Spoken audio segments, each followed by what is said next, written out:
Welcome to Time of Death. This video is for informational purposes and in no way meant to glorify or condone violence. In today's video, we'll be discussing the murder of Jonah Huang. Jonah was shot and killed on Monday, February 20th, 2017 in the 1100 block of West 11th Street in Pomona, according to LA County coroner records. Sang Cheng Hao was subsequently arrested and charged with the murder. The following is the evidence at trial. Nathan and Sarah Robinson lived on West 11th Street in Pomona with their two children, S, who was 15 years old at the time, and E, who was 9. Sometime around January 30th, 2017, the Robinsons discovered a bullet hole in their front door, which they reported to the police. Sarah testified that though 11th Street was busy, theirs was a somewhat quiet residential neighborhood. She thought the bullet strike was a weird and random event, as she had never before heard of a shooting on her street. The family had no known enemies, and Sarah could not think of a motive. On Monday, February 20th, 2017, the Robinsons were entertaining Johnny and Karen Huang and their two children, 8-year-old Jonah and 10-year-old M. In addition, the Robinsons were caring for two of the children, a 10-year-old and a 6 or 7-year-old. The children ate dinner first and then went into the living room at the front of the house at about 6:30 p.m., while the adults remained in the dining room to have their dinner.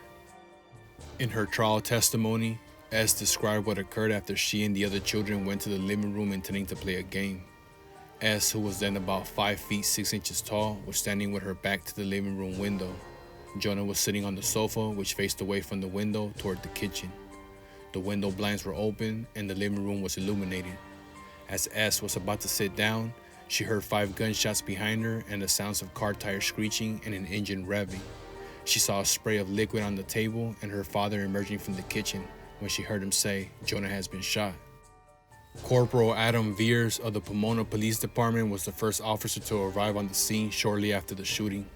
He immediately entered the house through the front door, where he found a child lying on the floor with his head in a woman's lap. Blood and matter were on the floor nearby. The scene was chaotic. People were screaming and it was obvious the child was dead or dying as a result of having been shot. When members of law enforcement, including crime scene investigator Adam McDonald, walked through and around the house, they found multiple bullet holes in the front, including one in the front window and one in the garage door. McDonald determined that 4 shots had been fired at the house. The Robinsons left their home that night and never lived in that house again. The house was again fired upon on March 7th and March 25th, 2017.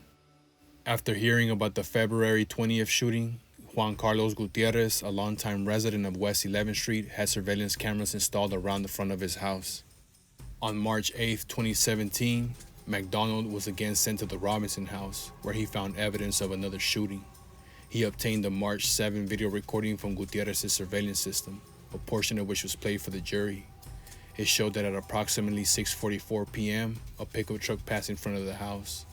The passenger side headlight was somewhat misaligned, and the passenger side quarter panel at the front end of the pickup truck appeared to be damaged. Different camera views of other angles of the same truck were also played for the jury.